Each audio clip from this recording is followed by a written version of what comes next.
Siamo a Cannes con James Colborn, Vice President Global Data di TEADS, per una chiacchierata informale su quello che TEADS sta facendo per il prossimo venturo scenario cookieless. James, thanks for being with us. And the first question is, we've talked about a cookieless scenario for a long time. What is exactly happening? What's your pulse of the situation, and how do you see things developing from now on? Yeah, absolutely. So first, thank you for letting me interview. Hello to everyone who's watching. Well, cookieless has been a conversation that's been around for now 6 or 7 years. And I think the reality is that everyone's expecting there to be a date when cookies disappear completely, the deprecation of the cookie.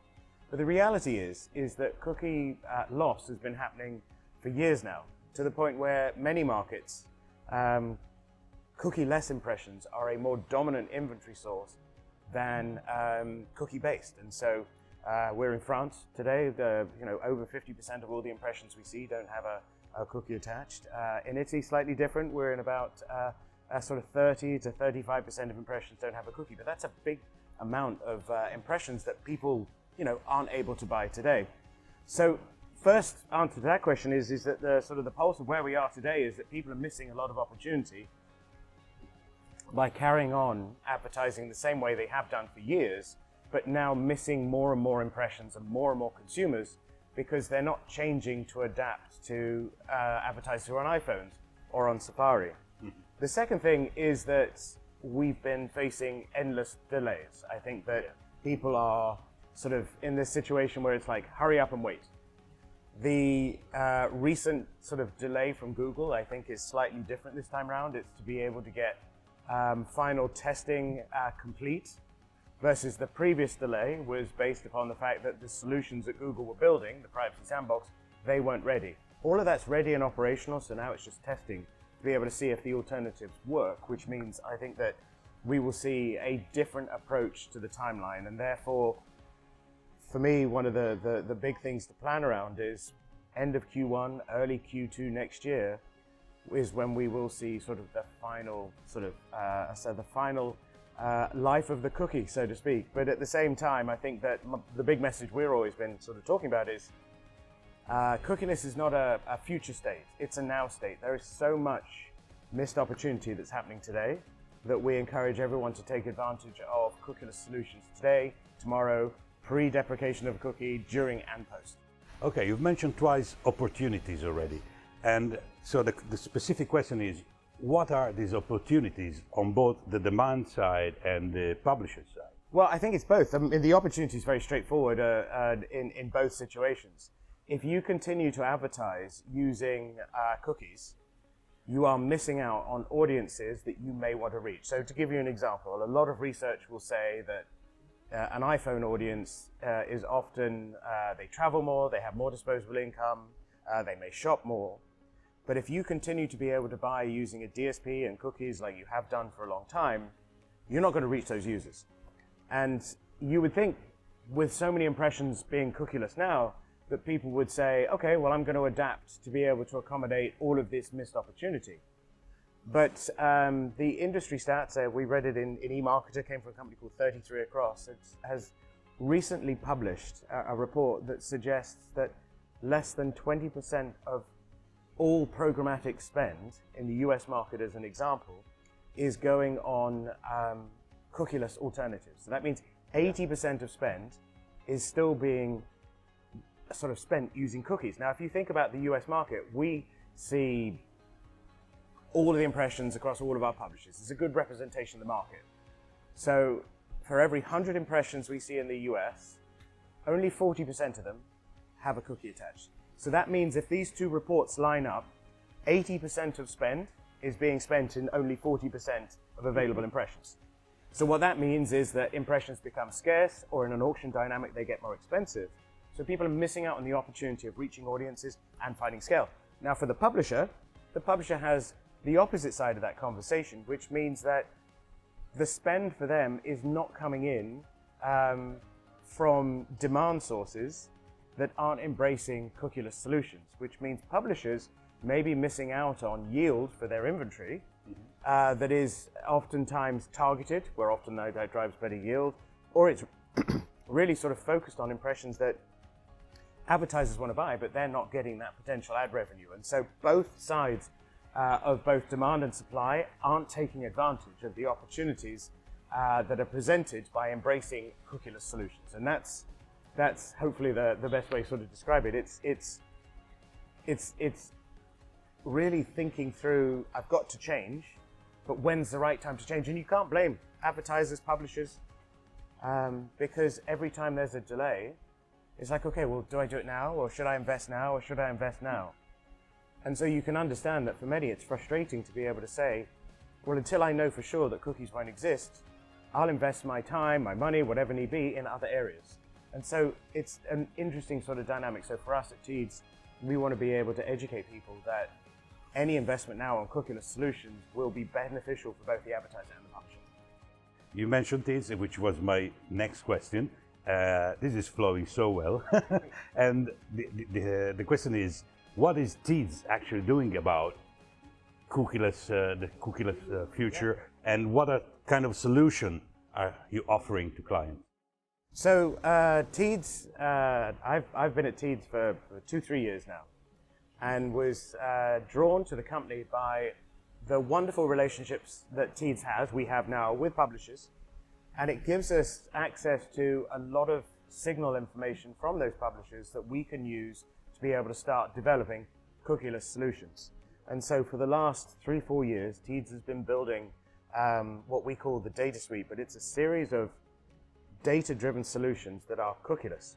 And so from being able to understand what people read, to being able to generate insights, to be able to say people read a lot more about football and soccer right now because of the Euros, who's reading about it, what are the trends, what are the information. That then allows us to be able to learn from all of those signals to be able to then start creating targetable solutions. And then at the end, we've also invested in other alternative measurement mechanisms like attention to be able to substitute what you can't necessarily do without a cookie environment as well. So we focus on the targeting side a little bit because I think that's the most interesting thing that people think about with cookieless. A lot is contextual, and so we're seeing a really good investment with contextual. But what we're also doing is we're modeling those signals that are contextual from our publishers and turning them into audiences that can be targeted. So if we know, for example, the characteristics of somebody who's in market to be able to buy a car or to take a flight or whatever need be, are this combination of contextual signals, we can find all those contextual signals in the environment where there is no cookie, therefore no identity, and then find those users. So we call it learning from the people who we do know, and then modeling that data to be able to find people that we don't know in the unknown web. And so that allows us to be able to find the balance between context and audience, because the two aren't the same. I think a lot of people are looking at context and saying that's a good substitute for audiences. And it is potentially, but there's a very interesting dynamic exists. Audience targeting is finding an audience who's interested in, or you think is interested in your product or service anywhere on the internet. So modeling that audience and finding them a cookieless environment just finds that scale. So you're more concentrating on the audience. Context is where you don't really focus on the audience so much, but what's written in terms of the context of the page. Yes. So at that point, you're more interested in the destination. And so we've spent a lot of time consolidating and aggregating a lot of our publisher content. And by understanding what the conversation is on the page, we can find all the content that's related to video gaming or maybe related to sports or environmental issues, regardless of whether the sports content is necessarily just on sports pages. It could be anywhere. It could be a feature that someone's talking about Taylor Swift and Travis Kelce because they dated, but it's about the Super Bowl, but it's being read about in Vogue. It's a very interesting sort of dynamic that understanding the conversation allows you to be able to focus on context. So we spent a lot of time building out a solution set there that means that where we think about that stat I gave earlier, that less than 20%, if the industry information is right, less than 20% of programmatic spend is being spent on cookieless solutions. At TEADS, 80% of all that we deliver that is targeted is using cookieless signals, allowing us to reach people in the Safari, the Firefox, the iPhone ecosystem especially. So that's what we've been developing over the last few years and been able to bring what we call our ecosystem to a state of cookieless by default or cookieless ready. Okay, great. Thanks a lot for this great picture you painted for us. One final question. You're Global Vice President for Data.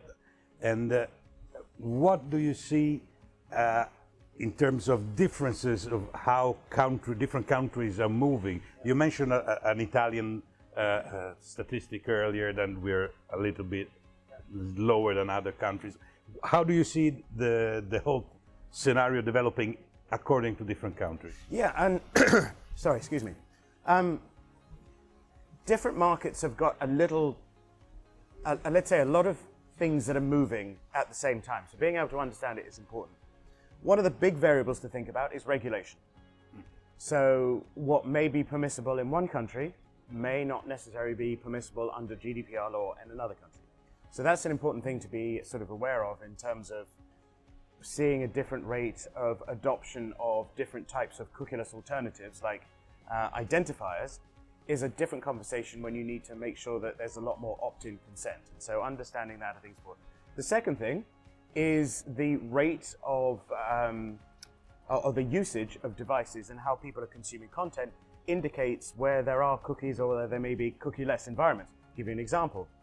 If a market is more heavily Android-based, as phones and everything have, then they are far more likely to be using Chrome.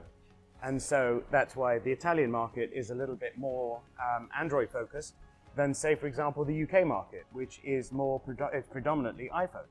Mm-hmm. And so if you know the market, for example, is heavier in terms of device consumption, it will give you an indicator as to where cookieless solutions are going to work. And then I think the last thing is also being able to understand the scale of the audiences. And so if you're in a large market, for example, like the US, there's a lot more choice, but that's creating fragmentation and too much stuff to choose from. And so being able to understand all of those things together really helps us identify how best to be able to approach. Because I think this is an interesting sort of scenario. No one single solution will replace the cookie. Agencies, advertisers, publishers will have to create what we refer to as a portfolio of solutions. So you may need to work with contextual, you may need to work with modeled audiences, you may need to be able to understand what's going to be available, maybe directly from the publishers. And so different market scenarios will dictate what that portfolio looks like. So for us at TEADS, we've made it super easy that if you want to be able to buy audiences or context anywhere in the world, that's consistent no matter where you are. They work in any environment. I think one of the things that people don't sort of appreciate is that cookieless audiences will still work where there's a cookie present. Mm-hmm. And so a contextual audience will work on Chrome. A contextual audience will work on Safari.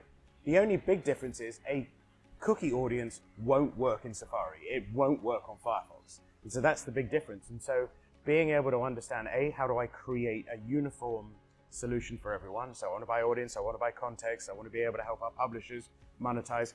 That's available for us worldwide.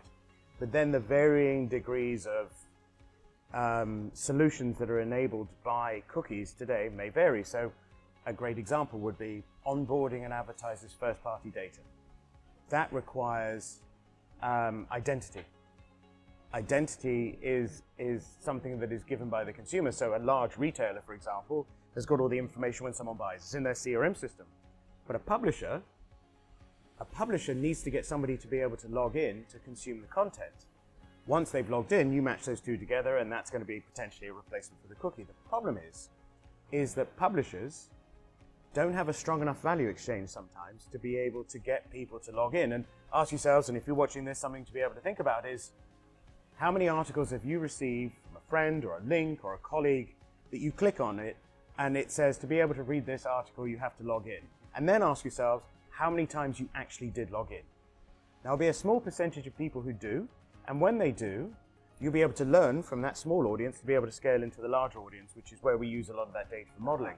But the reality being is a solution like onboarding of somebody's audiences, that will be challenged by how many people publishers get to log in. So market by market, we have to watch all of those combinations together to be able to say, here's a simple solution everyone can use. We've got audiences, we've got context, and you can find people who are interested in a product or service. And then market by market, the very sort of specific opportunities. I want to onboard my audiences and be able to work with them. I want a particular data source that's available, etc., etc. That will vary market to market. And so just being aware of what that looks like is important. But I think that it's a really important dynamic. And one of my colleagues mentioned this the other day, and I thought it was a genius comment. But it's so simple. He said, people need to be testing alternatives, doing A/B tests and those sort of things. He said it's very difficult to do an A/B test for your market, for your advertiser, if B doesn't exist anymore, which is what you see when cookies are going to disappear. So your time horizon or your time window for testing is getting smaller and smaller and smaller and smaller, which means when you've got to think about that portfolio mix for your country, so let's say Italy, for example, you have to be able to be testing now what that combination looks like. Otherwise, you're never really going to be able to know what that right mix is until the day cookies disappear and you're like, really wish I tested. Really wish I'd figured out whether I needed this much context or this much audience. Because the other thing as well is none of us plan on the day of delivery. So if you think about if Google had stayed with the deadline that they had originally planned for this year, one of my colleagues mentioned to me, he said, the opening ceremony of the Olympics will happen 23 days after cookies disappear. So if you're a media agency or an advertiser who is planning for the Olympics, if you're planning for solutions using cookies, because that's the way you've always done it, by the time you get to executing that campaign, you won't be able to because cookies don't exist anymore. And so that same mindset needs to exist going forward. And so I think understanding your market, understanding the nuances, understanding what your mix is going to be really important. We can help with making sure that you have consistent opportunity to be able to reach audiences, to be able to deliver against relevant consumers. But at the same time, the guidance I would give to anyone is make sure you don't put it off, make sure you don't delay, because you have to figure it out now. The message is clear. Do it and do it now. Yes. Don't wait. Don't wait. Absolutely Don't waste wait. time. Which is a much shorter way of describing what I said in a much more brief description, which I very much appreciate. No problem. Thank you, James. Thank you. Ringraziamo James Colborn per essere stati con noi. Per ADV Express TV, Tommaso Ridolfi.